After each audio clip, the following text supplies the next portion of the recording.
Bonjour et bienvenue sur la chaîne paroissiale de Saint-Ginier, dans le diocèse de Marseille. Je suis Jean, paroissien. Dans l'évangile d'aujourd'hui, il est question d'un thème très important qui parcourt toute la Bible, c'est le prophétisme. Nous lisons le prologue de l'évangile selon saint Marc, chapitre 1, versets 1 à 8. Nous allons savoir ce qu'est un prophète, un vrai prophète. Eh bien, l'évangile, ce n'est pas une biographie, ni une chronologie des événements, c'est un témoignage de foi. Un récit mené tambour battant, avec une expression qui va scander la narration, c'est le mot « aussitôt » qui revient une 50aine de fois chez Marc. On le voit avec ce premier verset, l'évangile, pour Marc, est un récit, un écrit destiné à montrer deux choses. Commencement de l'évangile de Jésus-Christ, Fils de Dieu. Jésus est le Christ et il est aussi le Fils de Dieu. Et pour passer de la première à la deuxième partie, il y a cette question de Jésus, « Pour vous, qui suis-je » C'est cette question qui va faire office de charnière entre les deux parties. Pierre répond « Tu es le Christ, le Fils du Dieu vivant ». C'est ce qu'on appelle la confession de foi à Césarée de Philippe, au chapitre 8. Et on entre ainsi dans la deuxième partie de l'évangile. Marc est le premier à faire un récit des événements, et il va inaugurer un genre littéraire tout à fait nouveau, c'est l'évangile. Bonne nouvelle. Dans ce premier verset, on dit de Jésus qu'il est le Fils de Dieu. Jamais personne n'avait osé, dans l'Ancien Testament, dire qu'il était Fils de Dieu. Jésus instaure donc une familiarité incroyable avec Dieu, son Père, une relation inouïe qui va devenir le modèle de la relation chrétienne à Dieu. Et c'est le sens finalement de cette bonne nouvelle, Jésus est le Christ, le Fils de Dieu, le règne de Dieu est donc arrivé pour nous, et Jésus va nous faire entrer dans son royaume. Père Julien, je pense à quelque chose. Y a-t-il un film qui soit sorti sur Paul, Luc ou Marc dans les années précédentes ? Oui, Jean, et c'était surtout sur Paul, dans le cadre de notre minute cinéma, et si vous voulez vous replonger dans le contexte, il y a effectivement ce très bon film sur la vie de Paul. Ça s'intitule « Paul, apôtre du Christ ». Film écrit et réalisé par Andrew Hayat, sorti en 2018. Très bon casting avec Jim Caviezel dans le rôle de Saint Luc et le français Olivier Martinez, qui joue un dignitaire romain. Alors que l'empereur Néron règne d'une poigne de fer sur Rome, Paul endure de terribles souffrances, seul dans sa prison et en attendant son exécution. En dépit des risques, Luc, l'évangéliste, vient visiter Paul pour le réconforter, mais aussi pour l'interroger. Et il va retranscrire ses paroles et faire sortir clandestinement beaucoup de ses lettres. Sous le joug de Néron, et malgré la menace des persécutions, ces hommes et ces femmes, ces chrétiens, vont répandre l'évangile de Jésus-Christ et changer ainsi le monde. Oui, d'accord, vous me parlez de Paul, mais quel rapport avec Marc ? Le film nous replace dans le contexte dans lequel l'évangile de Marc a été écrit. Nous sommes donc dans les années 65 à Rome. L'histoire ne le raconte pas, le film ne le raconte pas, mais d'après le livre des Actes, Marc, c'est-à-dire Jean-Marc en fait, va se rapprocher de Paul dans ces dernières années de la vie de Paul. Paul est le disciple, le secrétaire, le compagnon inséparable de l'apôtre Pierre, avec qui il avait déjà annoncé la bonne nouvelle auprès des Juifs de Judée, et il va ensuite diriger des communautés juives à Rome. Pendant son séjour à Rome, Marc sera aussi un des proches collaborateurs de Paul. On découvre aussi la folie qui s'est emparée de l'empereur Néron, l'incendie qui va ravager Rome, les persécutions des chrétiens, l'église clandestine de Rome, et donc c'est une reconstitution très intéressante à travers ce film, Paul, apôtre du Christ. Ah oui, en effet. Il faudrait donc s'imaginer en train de se faufiler en cachette dans les catacombes de Rome, c'est-à-dire sous la ville, et se représenter quelqu'un en train d'ouvrir ce livre très précieux, le premier évangile, le premier récit sur Jésus.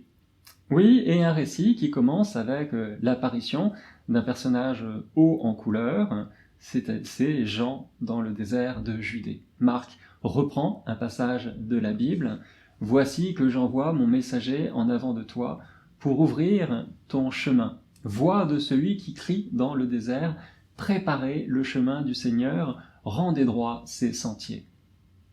En fait, dans cette première citation, chez Marc, il y a plusieurs passages qui sont cités par l'évangéliste, et ça vaut la peine de reprendre ces passages les uns après les autres. Donc il y a d'abord dans le livre de l'Exode,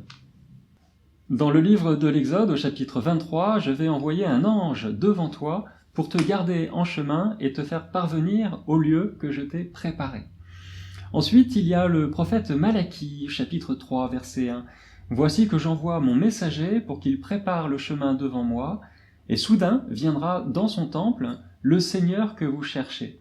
Le messager de l'alliance que vous désirez, le voici qui vient, dit le Seigneur de l'univers. » Et puis, bien sûr, dans le livre d'Isaïe, c'est la citation la plus importante, au chapitre 40, « Une voix proclame, dans le désert, préparez le chemin du Seigneur, tracez droit, dans les terres arides, une route pour notre Dieu. » Cette première citation est complexe. Comment la comprendre, Père Julien ?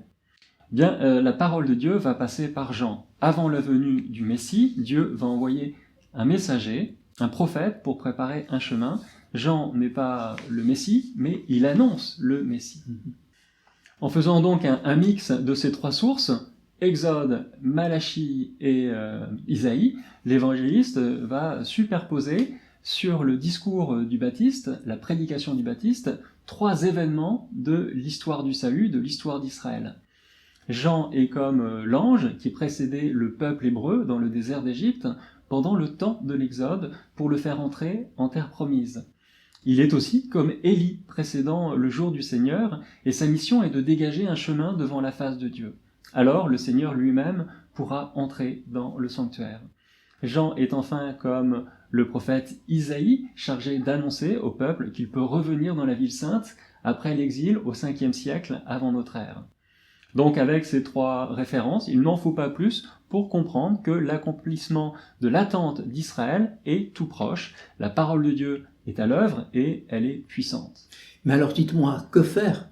Eh bien, il faut se convertir pour Jean le Baptiste. Et la conversion, pour Jean, est un changement tout à fait radical et un changement moral. Métanoïa en grec. Il s'agit de se convertir pour retrouver les exigences de la loi pour être pardonné. Je cite, « Il proclamait un baptême de conversion pour le pardon des péchés. » Toute la Judée, tous les habitants de Jérusalem se rendaient auprès de lui, nous dit l'évangéliste saint Marc, et ils étaient baptisés par lui dans le Jourdain en reconnaissant publiquement leurs péchés. Et cette démarche de conversion est accompagnée par un signe, le signe de l'eau, le signe du baptême. Les pèlerins de Jean étaient donc plongés dans le Jourdain. Pour mettre en perspective ce mot Jourdain, ce fleuve du Jourdain, c'est intéressant de remarquer qu'il y a derrière une racine hébraïque qui signifie descendre, le verbe descendre. Le Jourdain est en effet un fleuve qui descend de la frontière avec le Liban jusqu'à la mer Morte. On descend également de la Judée dans le désert, de Jérusalem dans le désert jusqu'à Jéricho. On descend aussi en soi-même pour se recueillir et pour prier. Enfin, on descend dans l'échelle sociale, humblement. On décide soi-même de se défaire de ses propres vêtements pour être baptisé. Enfin, on descend dans l'eau, bien sûr. Le baptême est donc un signe d'humilité, Père ? Un signe d'humilité et un signe fort de conversion, une façon de témoigner publiquement de son désir de changer. Cependant, Jean annonce aussi un autre baptême.